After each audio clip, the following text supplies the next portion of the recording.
Hey guys! Last week we talked about relationship building with respect to the way we handle money in our relationships and how that affects our fellowship with God. If you haven't listened to that episode yet, please pause this and go give that a listen. Our overarching topic for this series is about navigating finances God's way. And this week, we'll be diving deep into time building. I'm super excited about this one because I remember watching this movie some years ago starring Justin Timberlake and Amanda Seyfried, and it's called In Time. So if you haven't seen that yet, I highly recommend it. But spoilers incoming. So, for the sake of today's episode, I'm going to be analyzing this movie because I think it's very deep and actually ties into our theme today about time building. So, basically, the movie is set in a dystopian future where in the new world, and again, this is far in the future, think of maybe like 2050 or something, paper money has become a thing of the past. And instead of paper currency, time has become a new form of currency. Those of you who have seen the movie know exactly what I'm talking about. In this world, when humans are born, they have about maybe 26 years to live, and they stop aging about after 25 years. So, what this means is that there are no old people in the world, and the rich people have eons of time and are essentially immortal, while the poor struggle every day to live a few more days. So there's a timer on everyone's forearm that shows them how many days they have left. In this movie, segregation between the rich and the poor have skyrocketed, and people must work hard and earn more time in order to survive. The powerful people raise the price of basic goods every day so they can collect more time from the poor who work hard every day just to add a few more hours to their lives. So, in this movie, the protagonist, Will, who is played by Justin Timberlake, lives in a struggling section of the country. He lives in the slums with his 50-year-old mother, who has only 3 days left in her time bank. Will himself only has a mere 24 hours left, which means he will die if he doesn't earn more time in a day. So, in order to pay off their loan, his mother, Rachel, plans to work for the next 2 days straight. By the time she returns, she will have very little time left. So she wants Will to be at the bus station so that she can borrow some time from him. On his way to work, Will then meets Maya, a little girl who asks for a minute for charity. Instead of 1 minute, Will decides to give her 5 minutes. I thought that was so sweet of him, by the way. But anyway, he works in a factory that manufactures time storing devices, and after working hard all day, he does not get paid as much as usual. The distributor at the factory claims that the rich have increased their daily quota of work, so Will didn't meet his. Disheartened, Will goes to a bar where some dude called Henry starts buying drinks for everyone in the bar. Will is confused as to why someone like Henry would come to a club in the slums. He also sees some known criminals eyeing Henry, presumably to rob him. Will goes to alert Henry, but Henry refuses to leave. A group of gangsters called the Minutemen threaten everyone but Henry to leave the bar minutes later. The leader of the Minutemen, Fortis, that's his name, asks one of the minions to attack Henry, who is now in the bathroom. Will realizes that Henry is about to be robbed, and while everyone quickly leaves the bar, Will stays there to watch. Will somehow manages to knock out the man and flees with Henry, who is now drunk and barely realizes what's going on. The Minutemen follow them for a bit, but then end up leaving once they disappeared. As Henry and Will hide in an abandoned building, Henry reveals that he is 105 years old. Henry has had enough of life and does not want to live anymore. As a result, he irrationally came to the bar, not caring if he died. Will is still confused about the irony of him struggling every day for what Henry has but does not want. When Henry reveals that there is enough time in the world for everyone and that greedy, powerful people take them all to their advantage, this becomes a shocking revelation for Will. But then he realizes that he is powerless to change it. So the next morning, Henry wakes up to find Will sleeping. Henry then donates all of his time to Will, leaving himself with just 5 minutes. When Will wakes up, he's shocked to see over a century worth of time on his wrist. Then Will finds Henry sitting on a bridge near the river. When Henry's time is up, he smiles and jumps into the water. Will sees Borel. Borel is one of his very close friends and gives some of his time to Borel. By the way, Borel also happened to be at the bar where Will met Henry. And Borel also happens to be an alcoholic. Anyway, so Will gives Borel some of his time to borrow so that he wouldn't have to struggle as much. With all the time in the world that Justin, aka Will, now has, he wants to bring equality and remove the huge time gap between the rich and the poor. We are then shown a scene where Borel drinks at the bar after Will leaves. Rachel, Will's mom, who has now been working hard for the past 2 days, finally pays off her loan and walks to the bus stop. However, she realizes she doesn't have time to ride the bus. To reach Will on time, she starts running back home. When they finally meet, Rachel falls dead in Will's arms because she ran out of time before he could give her some of his. He starts crying and mourning his mother's death, which could have been prevented by just a few seconds.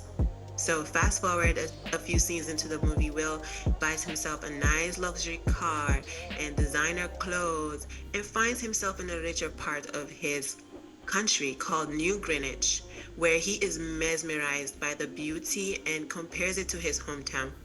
In this new town, Will behaves the same as he does in his former town. Like, he starts walking super fast so as to catch up with his duties and save time, but then soon realizes that in the new town, everyone walks slowly. So Will stays in a lavish hotel. He eats gourmet breakfast for the first time in his life. And after paying for the meal, he tips the waitress a week's worth of time. Remember, in this movie, time is currency, so stick with me, y'all. She then comments that Will does everything a little too quickly compared to their usual customers. Fast forward to another scene, Will enters a casino and meets a billionaire called Felipe, and Will gambles for the first time in his life in New Greenwich. Despite winning the first few rounds, Felipe has eons left. After winning a few more rounds against the billionaire, will have over 2 centuries against the billionaires, or will have over maybe 2 centuries left in his life. Guys, can you imagine that for just a second? But okay, Felipe then discusses with Will about the gap between the rich and the poor as they chat on the table. Felipe claims that the gap is natural. Will gets angry and bids all of his time for the next round, leaving him with all but 30 seconds left. The entire table holds their breath for the result and is left speechless when Will wins yet again, earning a millennium's worth of time. Felipe is impressed and intrigued by Will's personality, and as soon as he notices Will eyeing Sylvia, his daughter, he introduces her to him.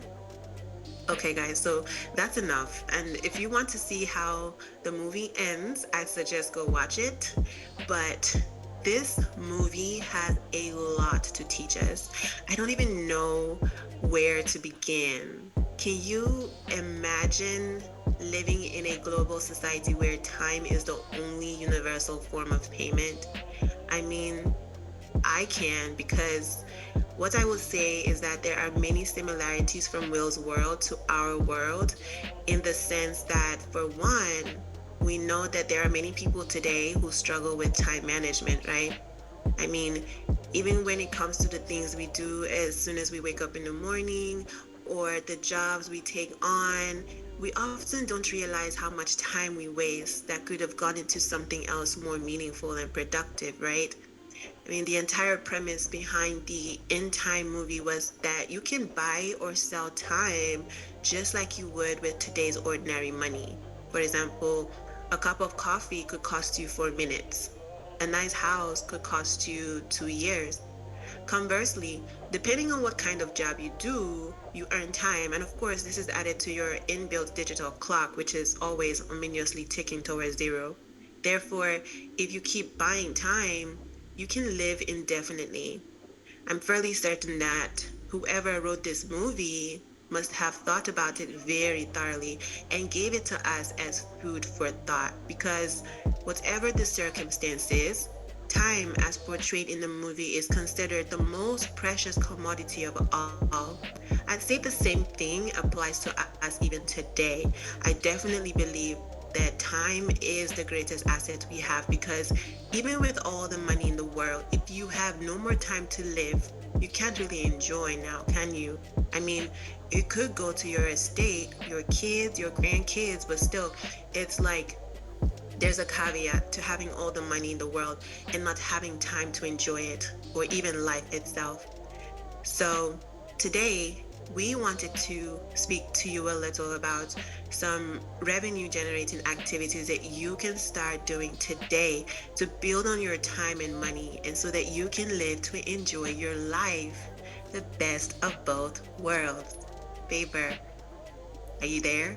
Do you I'm have any advice here. for us today? Oh, yes, yes, yes, yes, definitely. I have a lot of advice.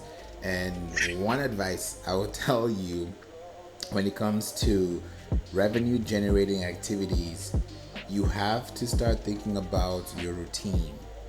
Your routine Mm, makes a lot of a difference, because how you wake up, how you move, what to say, how to say it, where to go, all contributes to how you show up and build activities for your business, build activities for your content, and build activities for your commitment to the cause.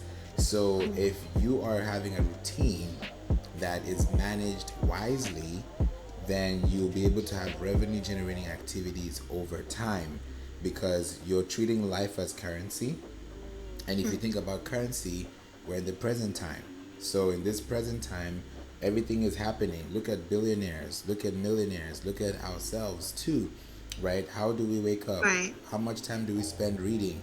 How much time do we spend praying? How much time do we spend meditating before we talk to somebody on the phone, or before we talk to somebody in person? How do we take care of ourselves?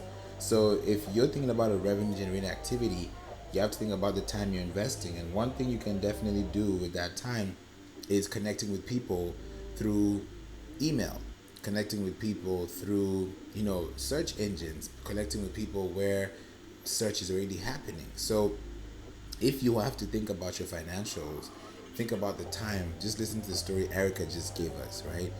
You would look at time differently, because every second counts, and every second makes more time for you if you're able to utilize the time you already have. So I hope I someone is love able to that. think about that. I love that. Yes. Oh my gosh. Like, every second counts. And that's why I think routine management is so important. And those questions you posed are very important questions to ask ourselves. Like, how am I spending my time each day? Do I take the time to pray and communicate with God and to meditate on the word of God? Or am I just doom scrolling on Instagram and on social media? And then, do I love what I do for work? Could it maybe be time to transition to something else that will pay me more money for the value of my time? What am I watching? Who am I with? What do I do with spare time? Do I invest it in a self care routine, a good book, podcast, audiobook, documentary program? Am I donating to charity, servicing my community? Am I spending time with loved ones? Am I giving to the poor or creating something worthwhile? Am I hanging out with people who don't value my time or my presence? Am I engaged in bad habits that rob me of time? Am I overworking myself because I don't have the time to learn and build up on my skills? Am I learning by following people who have something to teach me? What is your routine like and how are you managing it? I think these are all questions that fall under the category of not only navigating your finances, but your time the right way. And that is God's way. So important for us to realize that the time we spend each day is really not ours and that we're just living on borrowed time, really. This is why I feel like procrastination is very dangerous because we assume that time is guaranteed when it's not. Guys, people slept last night and didn't wake up this morning. That's a very sobering reality. And we ought to take time to really meditate on this truth.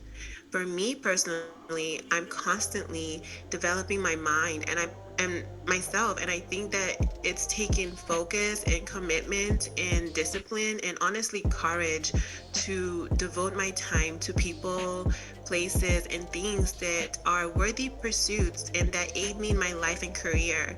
It's a tricky thing, this one, but it's really all food for thought. Favor, what are your thoughts on this? I think it's important to consider this every day because when you have the right source and the right information, then you'll have the right tools to work with. So most times we work without tools because we're guess working. You know how they say guesswork? So it's Yeah. a lot of people are guess working instead of smart working. So that's where the line is drawn. But I feel like if you already know what you're doing, you have the right path, you have the right people around you, you have someone like Erica around you, you have someone like, Favor around you, then you'll definitely be in a good place. And this keeps you on your feet because you listen, you learn, you take action, you come back, you learn more, and we all grow together. So I think this is a great way for people to just take in information before they come and hear us again in our next episode.